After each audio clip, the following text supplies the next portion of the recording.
ma vaatasin, et ma ei ole juba aasta otsa midagi postitanud ja ka eelmisel, no isegi üle-eelmisel aastal ma olen väga vähe postitanud. ja, ja tegelikult mul on olnud küll aeg-ajalt mõtteid, mida võiks jagada, aga kuidagi see hetk läheb mööda ja siis loomulikult see ei ole enam nagu meeles. Aga ma mõtlesin, üks selline asi, millest võiks rääkida, on seesama sünnitus. Et äkki kellelgi on sellest infost kasu midagi. Minu jaoks oli see siis 3. sünnitus ja see sünnitus oli väga selline omapärane. Aga see, hoolimata sellest, et ta oli omapärane, ta oli küllaltki positiivne kogemus ja ma mõtlesin, et ma siis kirjeldan seda, milles siis asi oli. Esiteks siis, mis on oluline, selline taustainformatsioon oli see, et ma natukene kartsin seda sünnitust. No alguses ma kartsin teda nagu niimoodi kuidagi lihtsalt, kuidagi nagu niimoodi kaudselt, et ma mäletasin lihtsalt oma eelmisest sünnitusest. No mul oli nagu väga palju negatiivset emotsiooni ja mul oli nagu mingi mälestus ka sellest, et see oli väga valus. Loomulikult ma seda valu ennast ei mäletanud, on ju, aga see info, et see oli valus ja see natukene tegi mind ärevaks, samas muidugi ma liiga palju ei mõelnud selle peale, see on mul üldse olnud terve selle möödunud aasta selline moto, et mitte muretseda asjade pärast, mis ei ole veel kätte jõudnud, on ju.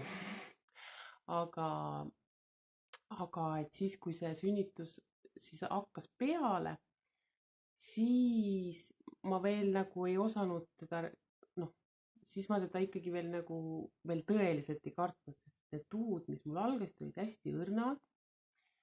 Ja lõppude lõpuks ma tahtsin ju tegelikult sünnitada nii-öelda kas õigel ajal või varem ära ja kuna sünnitus algas tegelikult varem, siis ma olin nagu selles mõttes kergendust tundsin, et see asi nagu saab mööda, saab läbi lõpuks, see raseduse lõpp on ju päris selline kurnav. Nii, aga siis, kui ma jõudsin sünnitushaiglasse ja mulle pandi need masinad külge, mis oli ka järjekordselt üks asi, mida ma kartsin, et ma olin juba nagu häälestunud natuke selle peale, et kui mulle pannakse need masinad külge, et siis see on ebamugav, sest ma mäletasin eelmisest korrast, et see oli üks ebamugavamaid momente, oli see, kui sulle pannakse see seade ümber kõhu, on ju, mis mõõdab siis lapse südamelööke ja samal ajal tuhusid. Selleks, et see masin saaks töötada, sa pead olema suhteliselt liikumatult ja sellises voodis pead olema pikali, et see peab olema päris selline, külili võib ka olla, aga ta on ikkagi pool tundi olla ühes asendis sel ajal, kui sul juba tuhud on tekkinud, on küllaltki raske, ebamugav, sest selleks, et nagu kuidagi saada leevendust nendest valudest, on parem ennast liigutada ja kindlasti mitte ka olla selili. Ja hingata, eks ole, ja siis kogu selle nihelemise peale võivad need masinad seal paigast ära minna, siis on mingi häda ja siis sa pead veel kauem seal olema, et pool tundi on ikkagi tundus mul väga pikk aeg. Ühesõnaga, kui mu masin külge pandi, siis ma kohe juba hakkasin muretsema, et nüüd läheb asi halvaks. Aga asi ei läinud halvaks, sest et tegelikult mu tuhud just hakkasid kadusid ära tegelikult. Ja kogu selle pooletunnise perioodi jooksul mul oli vist mingi 2 tuhu võib-olla. Aga üks neist oli päris selline korralik tugev tuhu, selline, mis tekitas tõesti nagu valuvastingu ja vot selle peale mul tuli nagu meelde see, milline see sünnitusvalu tegelikult on. Ja vot siis mul tekkis nagu mingi selline uuel tasemel hirm, et ma hakkasin nagu reaalselt seda valu kartma, sest mul oli meelde tulnud, missugune see valu on tegelikult. Ja see võib olla üks põhjuseid, miks mul siis see sünnitustegevus nagu nii-öelda aeglustus, sest et ma ise kartsin nagu seda, sellega edasi minna. Nii, siis vahepeal oli see, et kõik jäi seisma ja ma sõitsin siis ära Tartusse ja Tartus siis võeti mind haiglasse sisse ja seal ka pandi mulle masinad külge, kusjuures tuli välja, et pool tundi ongi täitsa sihuke tavaline aeg, mis minule millegipärast tundus, et nii-öelda mind nagu unustati masina külge eelmine kord pooleks tunniks. Aga tegelikult see pool tundi ongi nagu sihuke normaalne standardaeg. mis tuleb selle masina küljes istuda. Pandi mulle masin külge ja noh, selgus, et väiksed õrnad tuud väga harvalt esinevad. Aga mul lubati siiski jääda haiglasse ja siis ma läksin siis sünnituseelsesse osakonda, kus ma siis hakkasin mõõtma oma tuhusid ja ootama. Kui ma sünnituseelsesse osakonda läksin, siis mu tuhud olid kuskil 20-minutilise vahega. Ja see tundus, mulle endale tundus see nagu hullult pikk aeg. Et noh, iga 20 minuti tagant see nagu vahepeal oleks tunde ja tunde olnud. Tegelikult 20 minuti tagant, see ei ole üldsegi nagu halb, et see on ikkagi, noh, ei saa öelda, et mul ei olnud tuhusid, aga nad olid alguses ka väga nõrgad.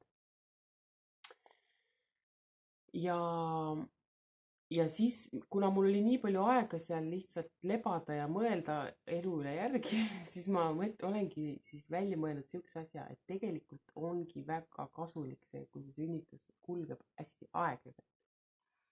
Sest siis sul on nagu aega harjuda selle mõttega. Esiteks selle mõttega harjuda, teiseks harjuda selle valuga, sest see valu on alguses hästi nagu väiksem ja ta läheb järjest niimoodi tugevamaks. Ja siis, kui see nagu protsess toimub aeglaselt, siis sa jõuad nagu see esimese taseme valu ei tundu enam üldse nagu valus mingi aja pärast, sest sa oled sellega juba ära harjunud. Et selles mõttes jätkuvalt leian, et kui mul oleks sünnitus esile kutsutud, siis see kõik oleks toimunud hästi palju kiiremini ja vot sellepärast võib-olla tundubki see sünnitus nagu valusam olevat. Isegi kui ta päriselt ei ole, aga ta tundub olevat valusam, sest sul ei ole nagu aega harjuda selle uue valu tasemega, mis tekib nagu, sest et see kõik protsess läheb nagu palju kiiremini. Nii, aga ma olin enne siis haiglasse minekut 2 päeva kusjuures ainult vaadanud YouTube'ist hüpnosünnituse ekspertide nõuandeid, siis 2 hingamisharjutust. No tegelikult seal videos oli 3 harjutust, aga ma ei viitsinud kõiki vaadata, ma vaatasin siis 2. Esimene on siis selline hingamisharjutus, mis on mõeldud sünnituse algfaasis selleks, et soodustada siis sünnitustegevuse kiiremat kulgu või ütleme niimoodi. Jah, nii. Ja selle hingamisharjutuse mõte on siis see, või mitte mõte, vaid see hingamisharjutus on selline, et sa nagu hingad. Et selle mõte on lõdvestada ja lõdvestada mitte siis ainult oma alakehalihaseid, vaid ka ülakehalihaseid, sest kui sa ka ennast ülakehast hoiad niimoodi pinges, et siis see samamoodi nagu takistab sünnitusprotsessil kulgeda. Ja noh, eks ole, ma olin seda videot 1 korra vaadanud ainult ja sellepärast ma ei tea, kuidas mina seda praktiseerisin, on nüüd tegelikult nii-öelda õige või nii nagu seal videos oli mõeldud, aga igatahes nii, kuidas ma seda hingamist siis haiglas harrastasin või praktiseerisin, sellest tõepoolest oli kasu, et ma olin nagu natukene üllatunud isegi. Ja see hingamine, siis see tehnika on siis selline, ma panen selle lingi ka kuskile siia juurde kunagi selle video siis, mida ma vaatasin, aga iseenesest see tehnika on siis nii, et sa hingad nagu seda inglise keeles nimetatakse up breathing, et sa hingad nagu ülesse. Et sa hingad nagu kopsud hästi täis, loed 4 ja siis, kui sa hingad välja, siis loed 7 ja siis lõdvestad kõik nagu alakeha lihased. Nüüd, hingamisharjutuste puhul tavaliselt õpetatakse, jooga hingamised ja meditatiivsed hingamised, need õpetavad nagu, et hinga kõhtu, on ju. Ja loomulikult tegelikult inimesed hingavad ikka kopsu, on ju, aga mis see kõhtu hingamine tähendab seda, et kui sa hingamisel keskendud sellele, et sul õhk nagu justkui läheks kõhtu, siis su kõht nagu tõuseb esile ja see tuleb sellest siis, et see diafragma läheb nagu alla ja kopsudel on rohkem ruumi täituda. Aga selle hingamise puhul ei rõhutatud mitte kõhtu hingamist, kuigi tegelikult eesmärk on ikka sama, et kopsudel on võimalikult palju ruumi anda, vaid rõhutati, pigem oli oluline siin see siis, et sa keskenduksid lõdvestumisele ja ka ülakeha lõdvestumisele. Sisse hingamisel sa lõdvestad nagu ülakeha ja välja hingamisel lõdvestad alakeha. ja mis puutub veel hingamistehnikasse, siis kui ma koorilaulu õppisin Tartus, siis või no mitte ma ei õppinud, vaid ma laulsin kooris, aga meile hääleseadus tehti siis selgeks seda, selleks, et sa saaksid kiiresti kopsud täis. Ei, sa ei hakka mitte kõhtu hingama, sest see võtab nagu kauem aega, kui sa hingad kõhtu, vaid sa hingad siia külgede peale nagu, et kui sa hingad sisse, siis sa nagu kujutad ette, et sa hingad siit nagu ennast laiemaks. Et siis saab kiiresti kopsud täis ja siis, kui ma haiglas seda hingamist tegin, siis ma keskendusingi sellele, et ma hingan hästi nagu tugevalt, hingan kopsud siit täis ülevalt. Ja ma hingasin veel nagu, niimoodi, et mul pähe ka veel ja pea ja kõik nina ja kõik on nagu õhku täis ja mulle tundus isegi sisse hingamisel, et see nagu see sisse hingatav õhk oli kuidagi nii palju, et ta natukene nagu sihuke osoon on ju, et värske õhu mürgitus on ju, et sihuke kergelt sihuke kuidas öelda, siukene võib-olla see ongi hüpnootiline efekt, mis tekib siis, aga kuidagi selline nagu naerugaasi või ma ei tea, ma ei ole kunagi naerugaasi saanud, aga siukene pea nagu läks. Ma olen eestikeelsed sõnad jälle ei tule praegu meelde, inglise keeles nagu võiks veel rääkida.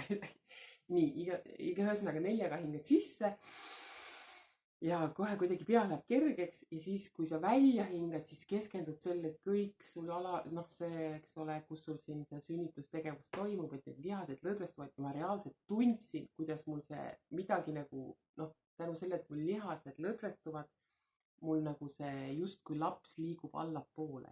Kuigi ta tegelikult mul oli kogu selle viimase raseduse kuude jooksul oli selline tunne, et laps nagu kukub kohe välja, et ta on nii all juba.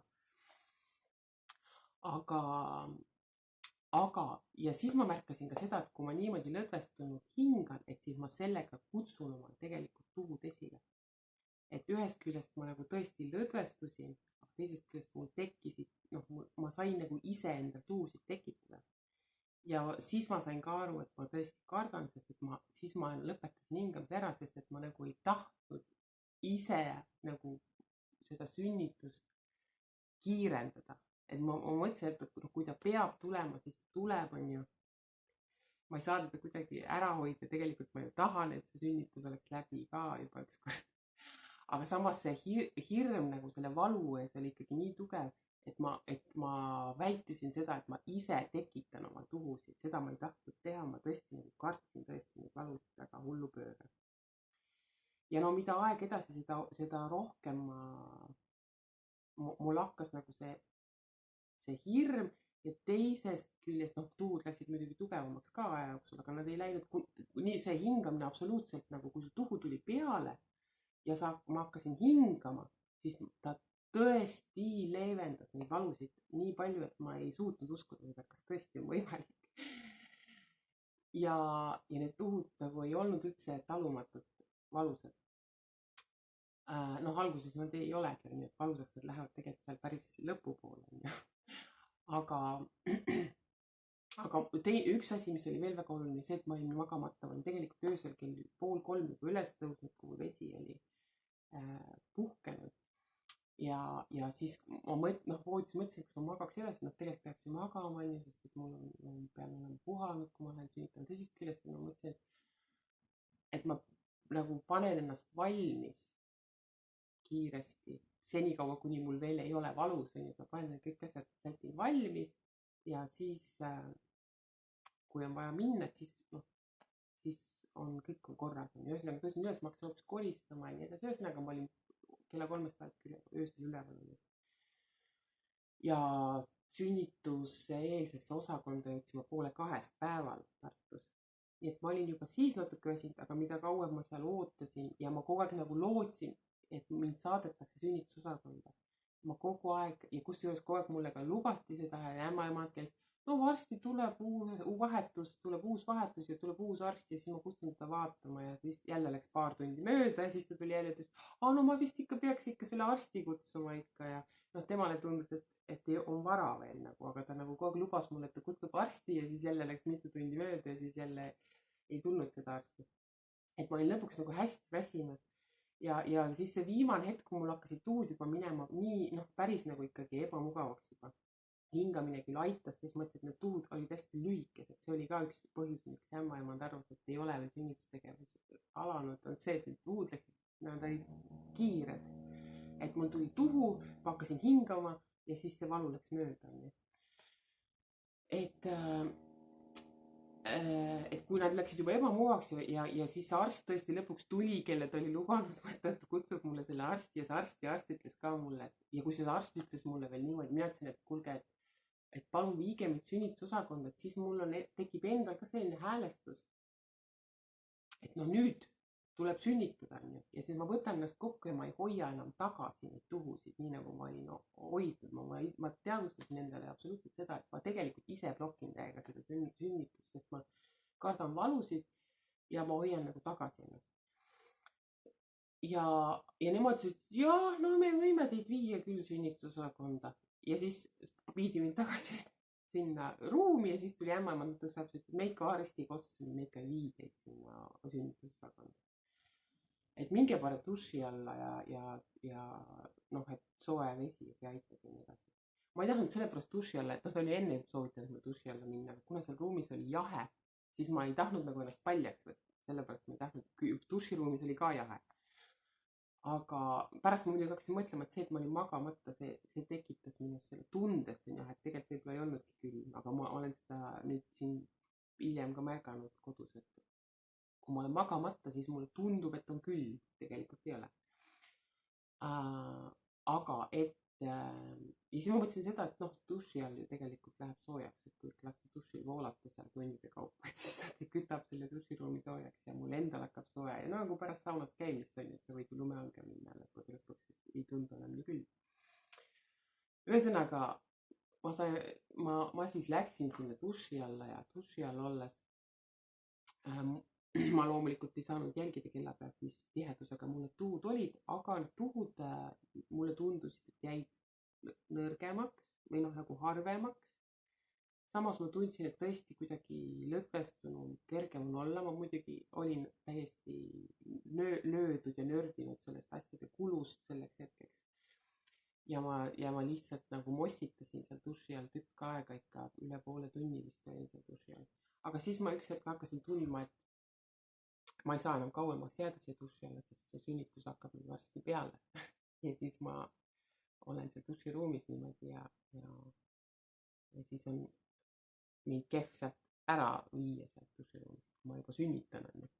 Ühesõnaga ma korjasin ennast kokku, läksin tagasi palatisse, panin oma enda riided selga, mul olid need haigla pagana öösärgid ja mantlid, mis on kõik tegelikult mulle väiksed ja pigistavad ja ebamugavast materjalist ja need ma viskasin minema, panin oma enda riided selga tagasi ja nii kui ma selle tehtud sain, tuli ämmaemand uuest vahetusest, siis uus ämmaemand, kes siis oli selline, kes nüüd siis päästis lõpuks, vaatas, et oi, et teie tuhud on ikka, noh, ma seal hingasin just parasjagu sel hetkel, kui ta sisse astus, et ta on vist ikka küll nüüd valusaks läinud. Et ma lähen vaatan, kus see arst ja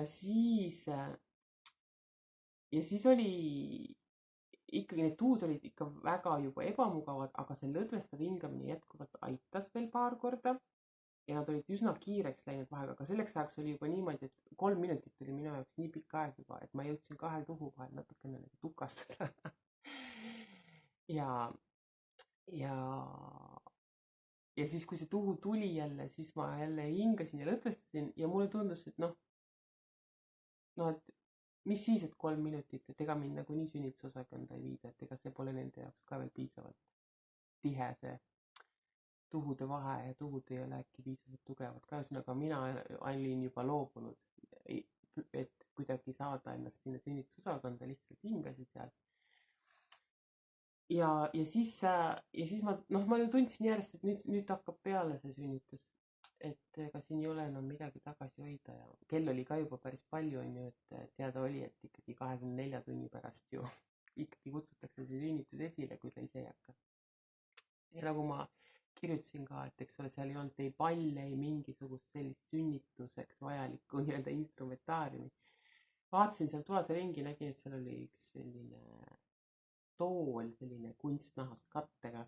Mõtlesin, no okei, et ma püüan seda kuidagi kasutada, panin siis käpuli maha ja kusjuures ma ei olnud seda enne proovinud just sellepärast, et ma teadsin, et kui ma viskan või mitte viskan, vaid lähen käpuli asendisse, siis see sünnitus hakkab kohe peale. Et siin ei ole nagu midagi oodatuna.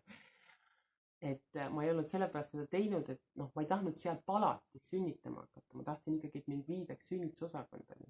Ja kuna seda tundus, et ei juhtu, siis ma võtsin siis selle tooli, läksin põlvili maha, toetasin oma ülakeha siis sinna selle istme peale. Ja ma sain nagu selles mõttes, see oli siuke hea puhkamise asend, et ma sain oma ülakeha ka lõdvestada. Kõik lihased sain lõdvestada. Ja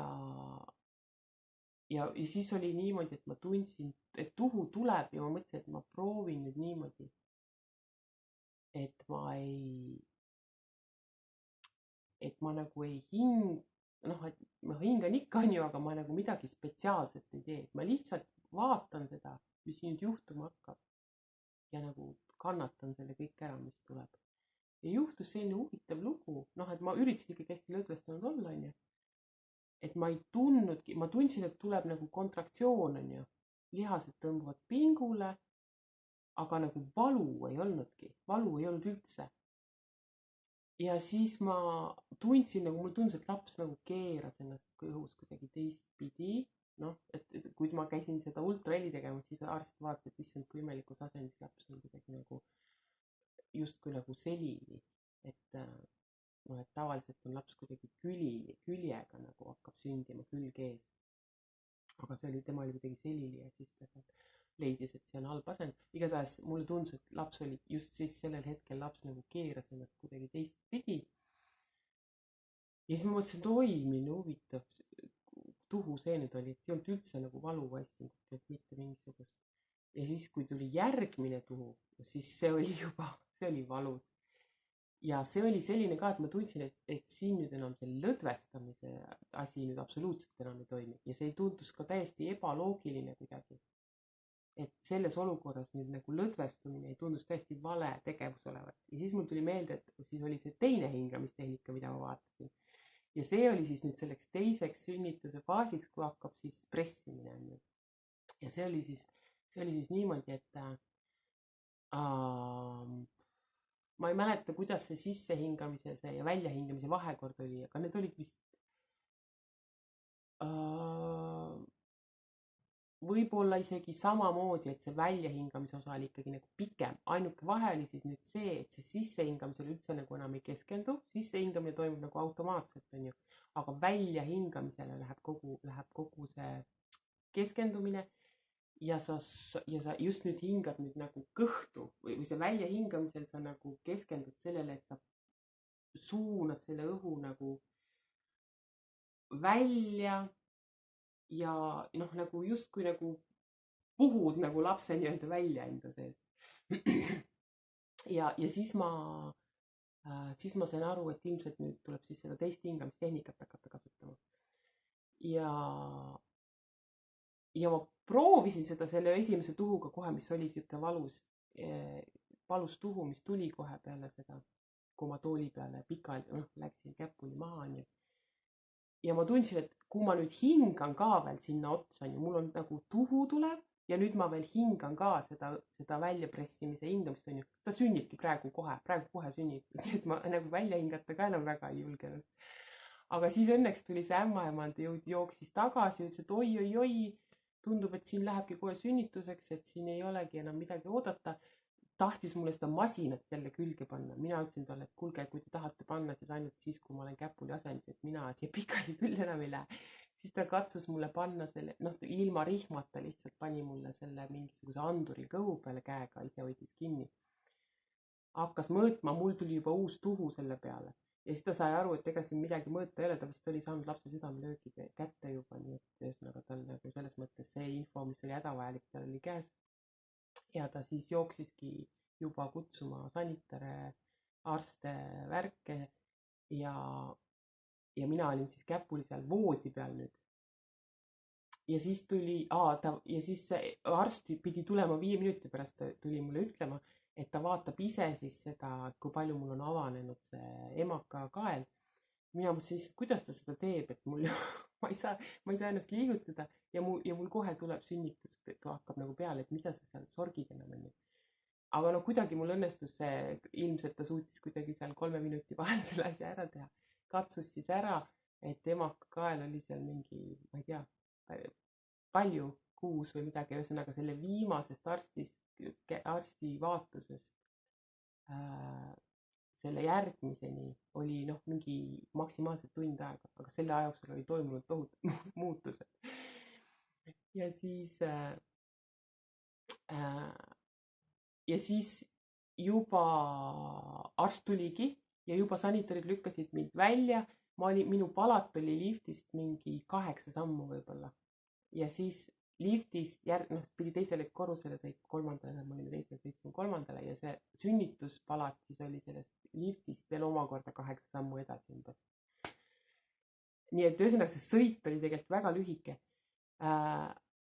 Positiivne oli siis see, et kui ma olin seal voodi peal niimoodi, käpuli asendisin niimoodi, et viska pikali, et me ei saa sõita sinuga, kui sa oled. Ja ma ajasin ennast niimoodi natuke külje peale, aga ma olin niimoodi hästi imelikus kägaras seal ühes voodi nurgas. Ja mida ma pean siis ütlema kiituseks see, et nad ei sundinud mind nagu kuidagi korralikumalt sinna voodisse, vaid nad lubasid mul rippuda seal voodi nurgas ja lükkasid mind niimoodi sinna lifti. Ja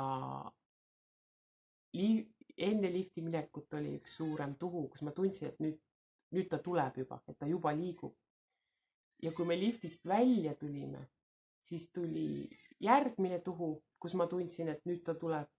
Ja siis ämmaemand ütles sellele siis teisele ämmaemadele, kes nagu hakkas vastu võtma sünnitust, et ma katsusin seda emaka kaela ja see emaka kaela serv on nagu takistab sellel lapsel välja tulla, mis ongi vist normaalne mingis teatud sünnituse faasis.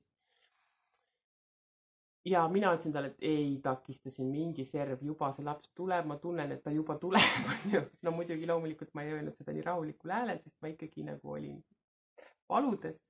Aga kui sa juba tunned, et laps liigub, siis see valu on täiesti teisejärguline, sest sa tead, et see laps on kohe väljas, et see valu lõpeb, see on läbi praktiliselt 2 minuti pärast. Et see valu, mis on tegelikult see tõeliselt valus valu seal lõpus, sa tegelikult nagu ei panegi seda tähele, sest sa tunned, et see sünnitus juba on läbi peaaegu. Ja siis seal ukse peal veel ämmaemand pani mulle nagu käe, pani nagu lapsele ette, et ta rohkem välja ei tuleks. Ütles umbes, et oota ja mul on seda kõiki 3 sünnituse ajal on öeldud seda, et oota, ära nagu pressi.